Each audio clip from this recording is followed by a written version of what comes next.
Thanks for accompanying to our first story. Dr. Emmanuel Akwete, Executive Director of the Institute for Democratic Governance, IDEC, has expressed hope suspension of Suleimana Al-Hassan for allegedly instructing the release of some NPP thugs from police custody could be the end of political vigilantism in the country.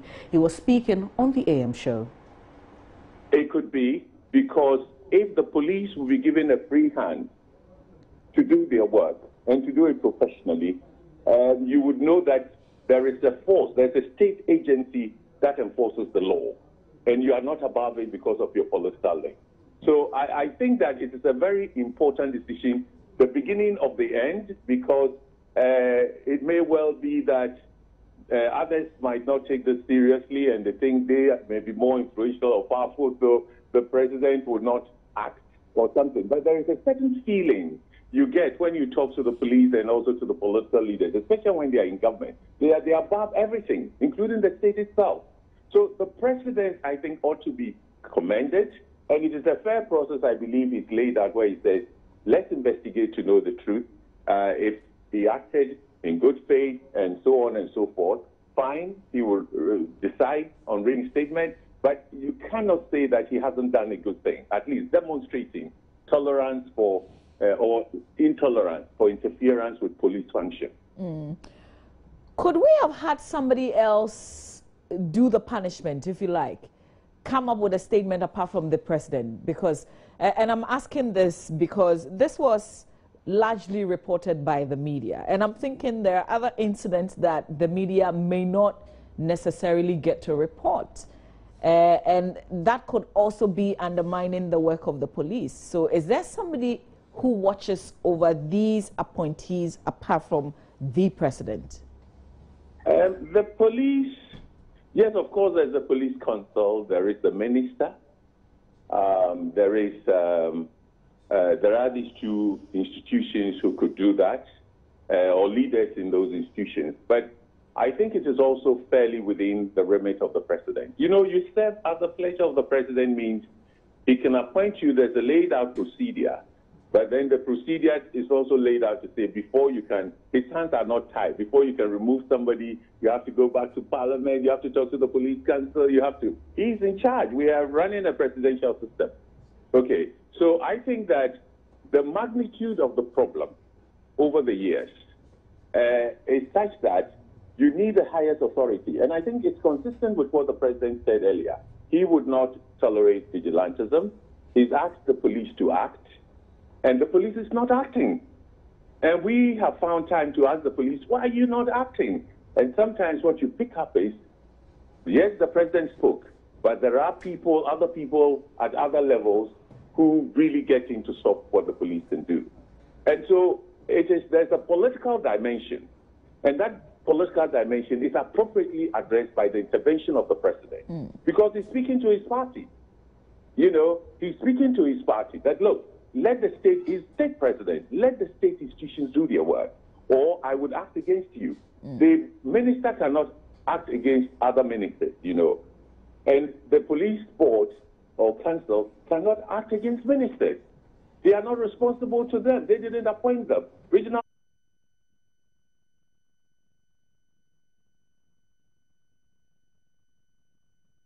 Now, the thugs were arrested after they attacked some officers of the Upper West National Disaster Management Organization. The suspended Upper West Regional Minister has since denied the allegation against him, but that did not stop the president from cracking the whip.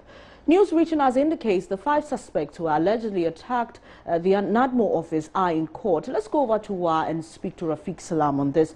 Hello, Rafiq. Hello, Benny. Bring us up to speed with what's happening in court. The proceedings at the court just came to an end, and then the 5 suspects, namely Bonga Ngone Isaku, Abdullahi Hakim, Nuh Sulu, Hedu Salifu, and Osman Kamal, were remanded into prison custody to reappear at the court, at the West Circuit Court on February 9. Prosecuting Chief Inspector Daniel Yabua says that they didn't have enough information or there are not lots of investigation into the case, and he pleaded on the court to remand the 5 suspects into prison custody to enable them do more investigation on the case. And so the Wasekut Court, Judge Anna, Justice Austin Ajapon, agreed with him and then also remanded them into prison custody. Rafiq, did any of these suspects speak in court? If they did, what did they say? The suspects, they were really surprised about what transpired. And then some of them, I remember I overheard one of them remarking that because of party politics and look at where they have ended. And so for them, they were remorseful for what happened. And even some family members came around. They were also not happy with the decision of the court to remand them today. All right, Rafiq, did they indicate how long these suspects are expected to be in remand? When is the court resuming session on this case? The case was adjourned until February 9th, and they're supposed to be remanded, or they're supposed to be in prison custody till February 9th, 2018, and so it's supposed to be 1 week. Thank you very much, Rafiq. But I can Rafiq, you can go ahead. Yeah, but I can also report to you that the more officers yesterday they were shut down. Today they have reopened, and workers are back to work, and they are really happy with the decision of the president, and also having the 5 suspects in the prison custody. Thank you very much for the update, Rafiq Salam. They're coming to us from WA.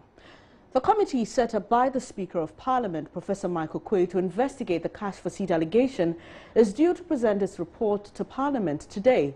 The committee has been probing allegations that Trade Ministry officials charged expatriate businessmen up to $100,000 to sit by President Akufo-Addo at the recent Expatriate Business Awards. Joseph Akable is monitoring events in Parliament and joins us on the line. Hello, Joseph.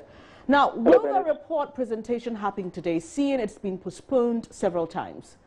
Well, one of the items on the order paper as has been advertised this morning, we tried to engage some members of the committee that did indicate to us that all is ready and that they expect the presentation to be done today.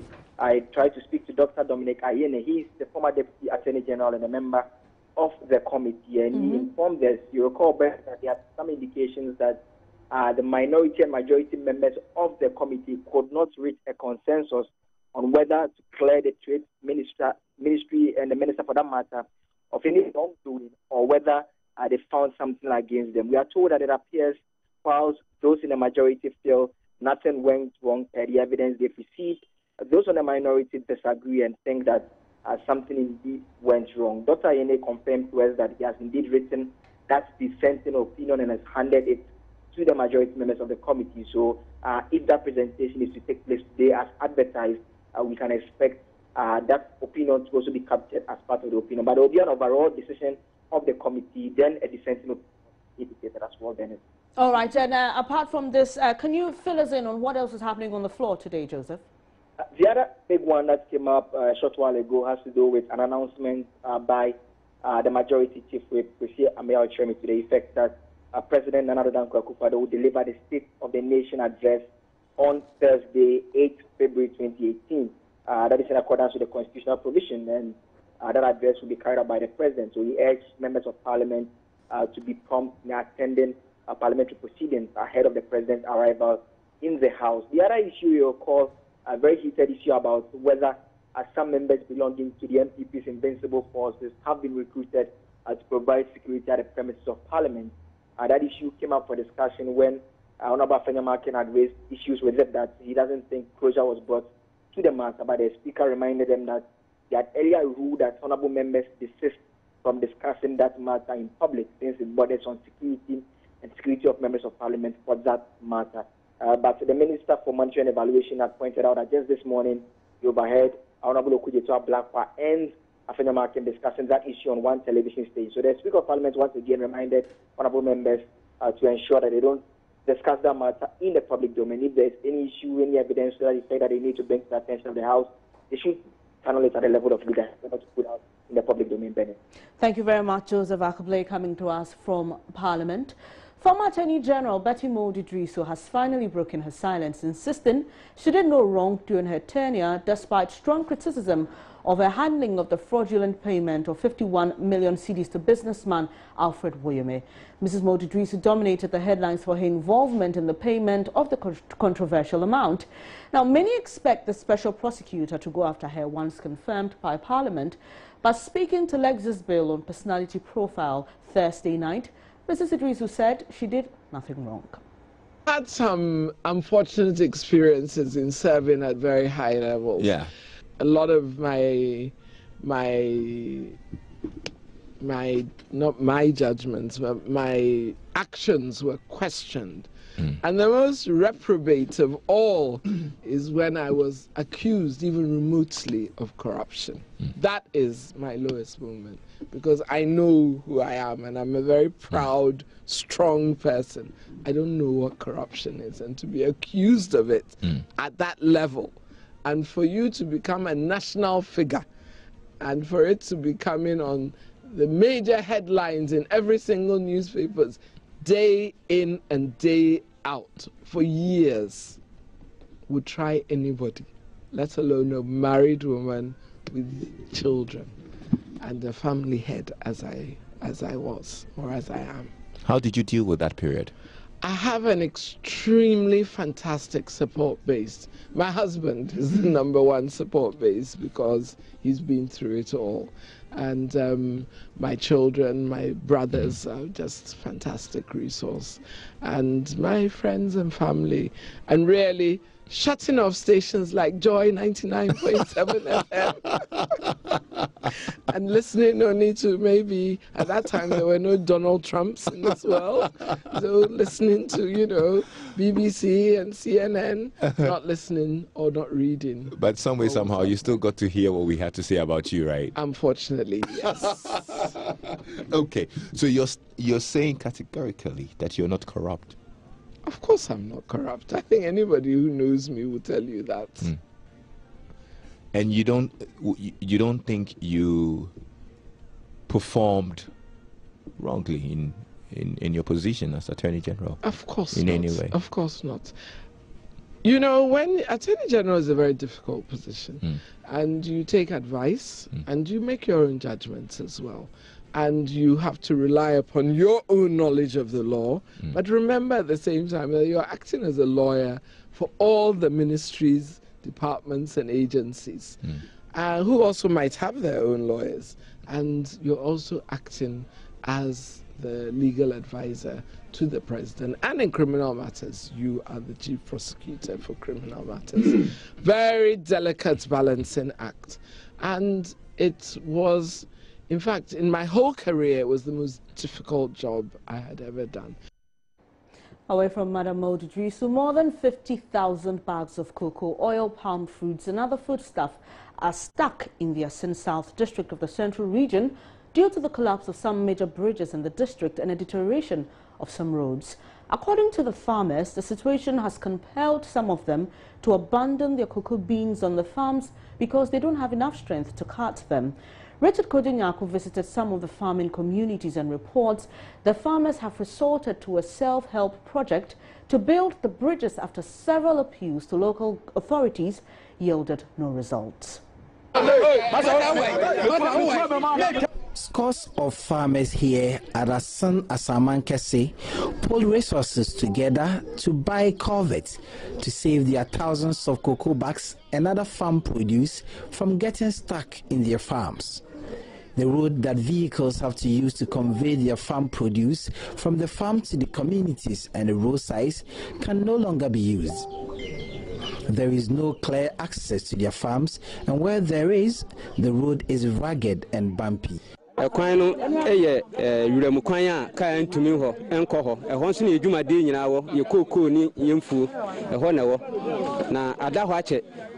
a bush road.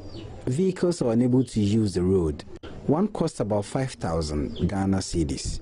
We need the help of everybody. Our finances are not good. We need about 20 culverts to build the roads. I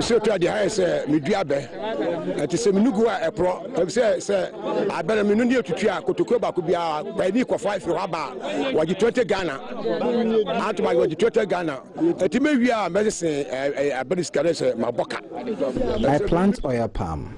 Most of my produce gets rotten in the farm. I'm charged 20 Ghana cedis per bag before the bags are carried from the farms to the community. We want something to be done. We need the intervention of governments. That is why we have started something ourselves. We need a lot of support. Ya contribute kakra obi atua 45 and ya koto covet ya to cement ya to mobile man sebi ya start obi aka ho I pese tibidi ya bridge ni bi na dia kan aban so bebo aye na wo ye to aso Pitotwe and opening Kofi Ansan farmers here at Assin South have worked tirelessly throughout the year to ensure they get something from the farm to keep their family going, but the road has been a headache for them. Ya fa ha hu bebre efisa ye twansuo nsuo da ye nimo no kwansi du miensa ansa na yakoduru nsuo no so enti yakoduru nsuo no so nsuo no duru mi bia na yi eyi pa ye no ba nyina ntumi mafie na ka ho koko ye ti koko wo pa. We go through a lot of hardships. We have to cross a river. We walk 13 miles before we get to this river. We get a lot of cocoa from our farms. When it rains, we are unable to carry any of our cocoa bags and other foodstuffs to cross it. Now we have been told we can't use our children to do our farm works. We do not have the strength to carry our produce. We are appealing. The MP and the government should come to our aid. Yes, I'm from Mofranye labor work.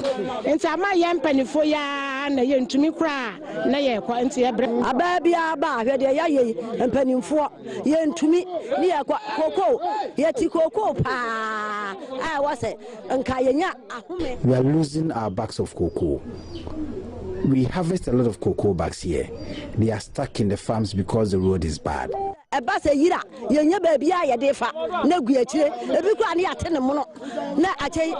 These women say they can no longer continue to carry the bags of cocoa and other farm produce from the farms to the community because they do not have the strength to continue to do so. Cocoa and palm oil remain two of Ghana's most important crops, and for the people here at Assin South, it is a life wire for them. Many in the district who have farming as the only source of livelihood fear their families might be in serious trouble because their toils in the bushes all this while will be in vain.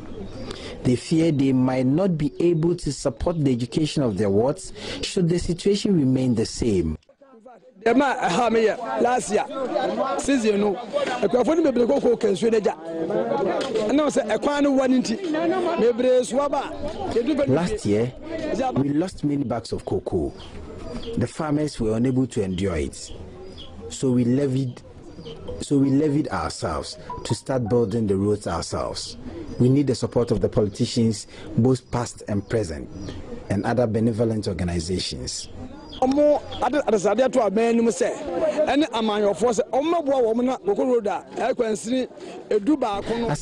for Assin South, Ebenezer Kwansa, wants government to intervene to help them construct the road.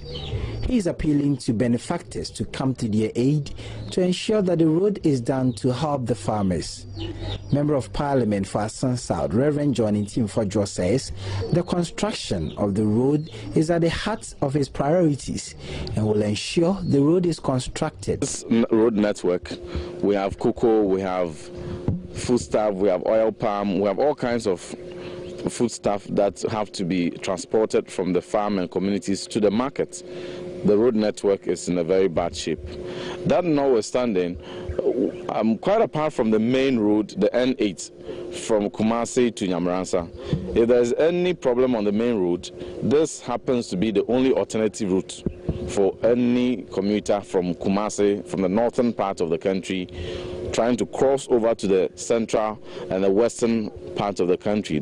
For now, the farmers here at Assin South would continue to suffer greatly before their bags of cocoa and other farm produce are conveyed from their farms. Richard Kwejonyako, Joy News, Assin South. Still on Joy News today. We'll take a quick breather. When we come back, we'll bring you more. Please don't go away.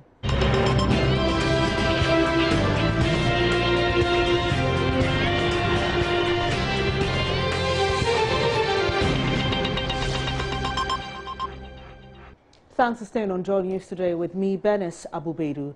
The people of Kijina in the Nzima East District of the Western Region have constructed what they call temporary speed ramps on sections of the Takrady Ivory Coast Highway. The move, according to residents, is to help reduce the high rate of pedestrian knockdowns in the area. Ina Thalia has been following this development and joins us via phone with further details. Ina, can you give us a brief background to this? All right. The people in the community have been in a state of limbo for the past years. I mean, according to them, for the past years, the drivers drive recklessly and then they knock down pedestrians on the road. According to them, just last week, 3 students were knocked down and they lost their life. As we speak, we have 2 students, 2 people also in the Ashanti region who were knocked down on this same stretch of road, who are also receiving treatment. So from what I have gathered from ground, it means that the drivers in that community drive recklessly and they keep on losing lives because there is no speed ramp. Upon several meetings with the Highway Commission, and everything has proven futile. They haven't come back as to help them, as to provide it. So they had no option than to this morning provide their own sort of speed ramps. Can you describe briefly what materials they are using to create these speed ramps? They're just using some mud and then brakes. They have provided their own brakes and mud in providing the speed ramp. And do they tell you, obviously this is temporary, do they tell you what they hope to do in the future to create a rather lasting solution? They are still pleading with authorities because they told me they had 18 meetings with highway authorities who had come from the Greater Accra regions to sit down with them. Upon several deliberations, they told them they would come back. They have not seen anything.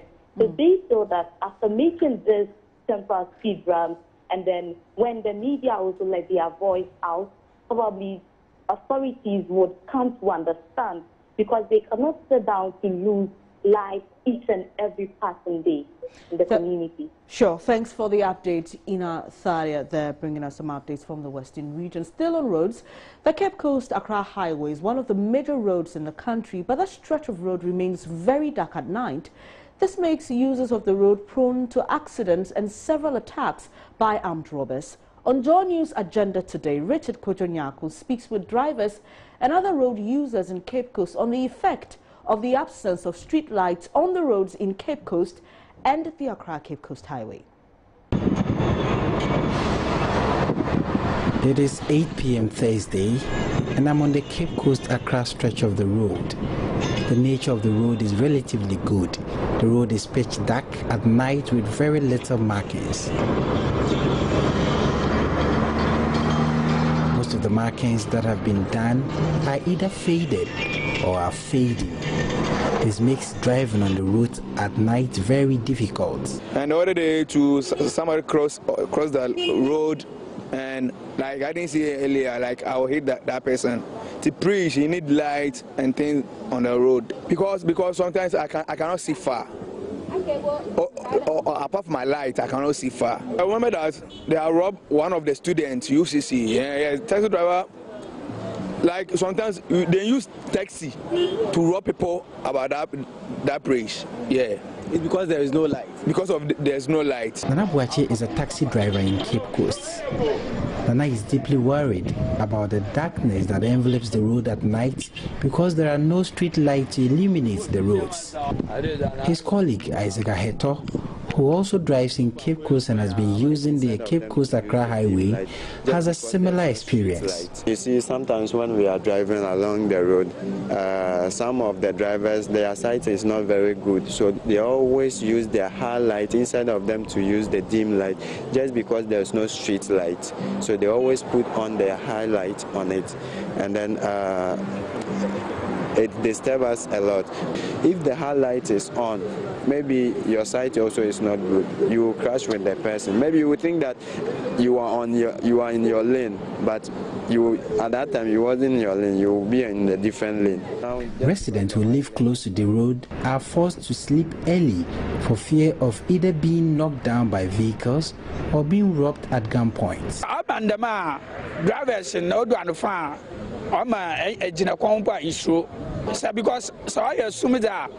We become afraid when night falls. We are unable to stand by the roadside. This has affected our nightlife. Sometimes we are forced to go to bed early because we might either be knocked down by a vehicle or be attacked. On the Cape Coast Accra Highway, one can count up to about 10 police barriers when traveling to Accra from Cape Coast at night. Good move to check criminal activities, but sadly, such police barriers are without lights that illuminate the places they man, putting the security of the security officers at risk. They may either be attacked by some hoodlums or be knocked down by vehicles. Even if you are going or you are coming, what will let you know that there is a police barrier there? They will use the torchlight. Sometimes even around 11:30 to 12, you see them sitting down. You see that time there's not a lot of cars passing, so they will be sitting down relaxing. But if someone didn't stand up and use the torchlight to stop you, you won't see that there is a barrier there. I think it will be better for them to get a light there, and then everything will be fine, because that place also is very dark. Linda Afutianan is the acting regional road safety manager. She recounts many of the accidents that happen on the roads like these at night as a result of the darkness that has engulfed the roads. Obviously, I can say that we don't have enough street lights on our roads, even within the towns. Street lights are a bit limited, and it poses danger to road users. Danger in terms of security as well as danger in terms of safety, because if you are also on the road and the line markings have also faded, then you would naturally fall on the street lights to give you vision on the road. And if that one is equally absent, then definitely there are going to be some form of danger to the road users. Cape Coast Metropolitan Assembly, for instance, has begun fixing some of the street lights, especially on the Bakano University of Cape Coast Junction Road, after Joy News reported of persistent attacks on the nurses at the Cape Coast Metro Hospital by criminals.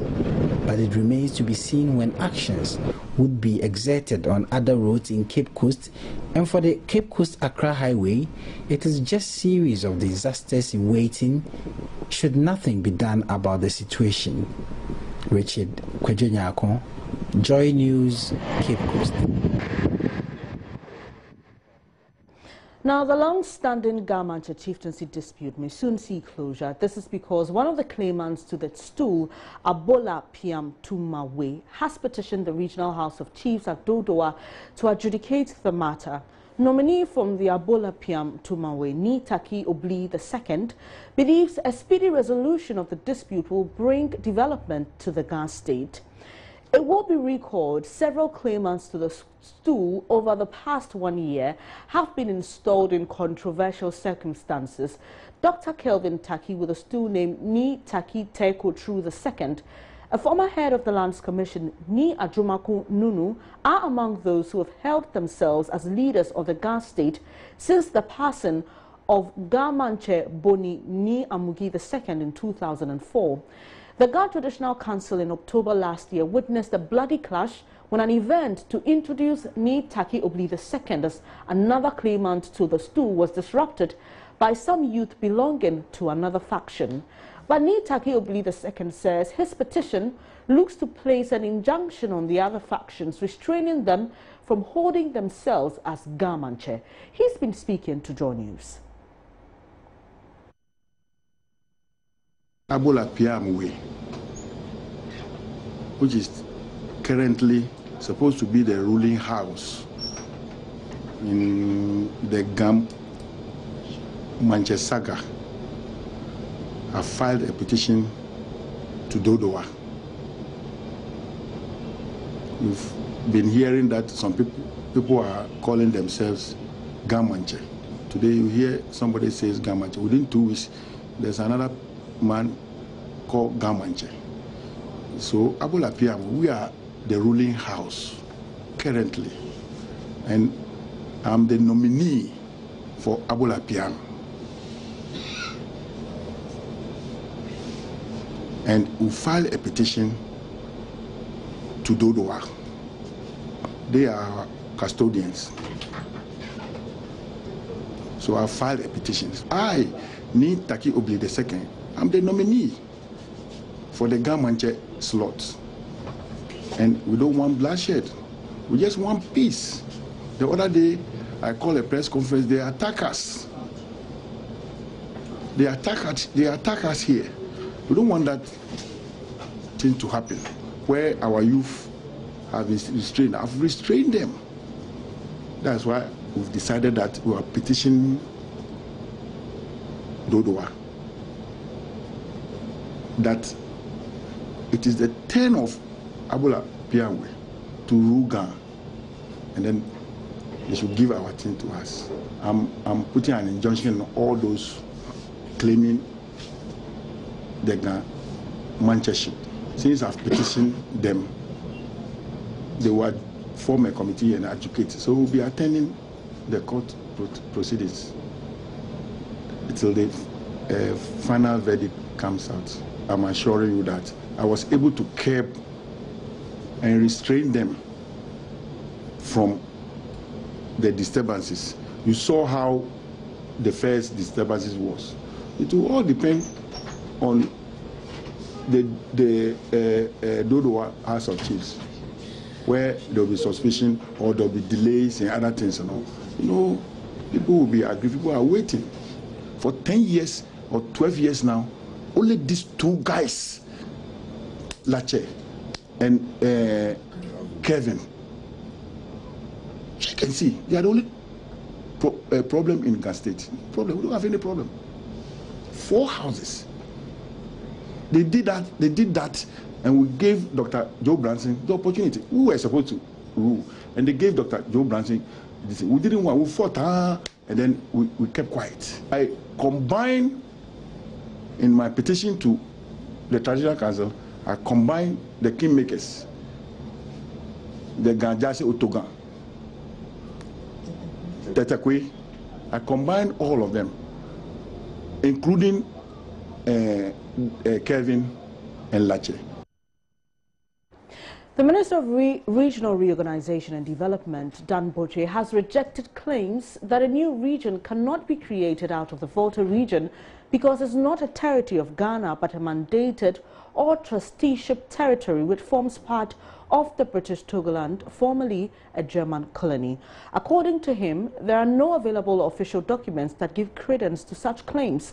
Dan Boche was responding to a question at a sensitization workshop at Sunyani to enlighten media practitioners about the creation of new regions. John News' Nesta Kafuya-Droma filed the following report.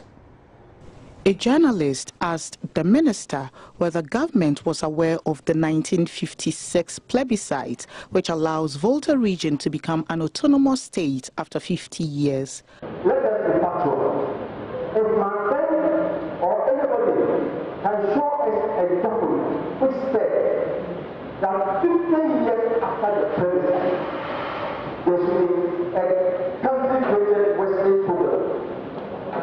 Nobody has seen that document. Bono have Hafo Regional Minister, Kweku Asomachiremi, re-echoed the need for media persons to be meticulous in putting out information on the processes leading to the creation of new regions. A lot is expected from media practitioners, particularly those present here, to champion the presentation of balanced reportage regarding the commission of enquiries work to facilitate a successful exercise. This is because the media has the mandate to inform and educate the people.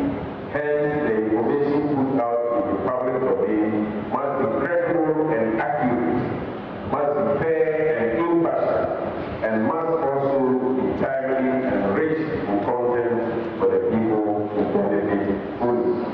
Some journalists who shared their views on the creation of new regions demanded the Commission of Inquiry be given a free hand to operate. I'm just hoping that the Commission of Inquiry, will do its work very well and ensure that if indeed we get 2 more regions created out of Bono Ahafo, the old Bono Ahafo will not be that much negatively affected, by, this new regions created out of it. My major concern is the Bono Ahafo region. We have 2 petitions coming from the Bono Ahafo region. That is the Bono East and the Ahafo. When you go to Bono East, they have a vast area of land, same as Ahafo. So my major concern is, should the 2 petitions go through and the 2 regions are created out of the original Bono Ahafo region, which portion will be left for the original Bonos? Municipal and district information officers and staff of National Commission for Civic Education across the Bono Ahafo region also attended the sensitization workshop. Nestor Kafi Ajume's report for Joy News.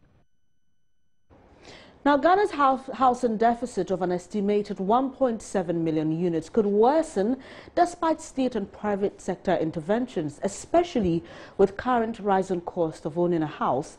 That's an assessment by the Kwame Nkrumah University of Science and Technology Center for Settlement Studies. Head of the center, Professor Divine Ahadzi, says the situation can get better if attention is given to alternative and cheaper materials. He's been speaking with Lava Firm's Kwesi Deborah about affordable options Latrite provides to sand and its products for construction. Typical of many rural communities, this and many other buildings are covered with what apparently are telephone numbers. Call it a directory, and it's all the concrete wall can boast of. As part of this 200-year-old family house at Donoso in the Ajusujwabe municipality of the Ashanti region. These are deserted living rooms which gradually will flatten under the vagaries of unfriendly and ungentle weather. Ajuasifa is a 3rd-generation inhabitant worried about the deterioration.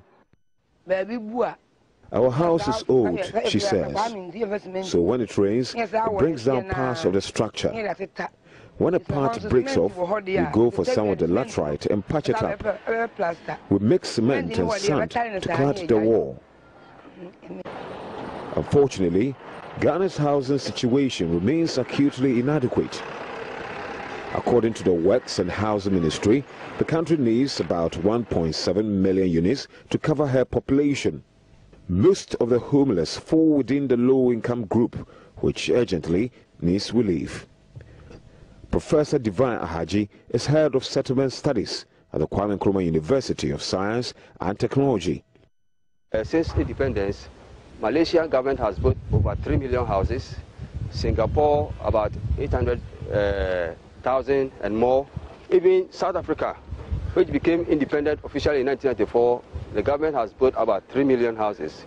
If you take all the statistics from 1957 to now, Ghana government has not built up to 100,000 houses.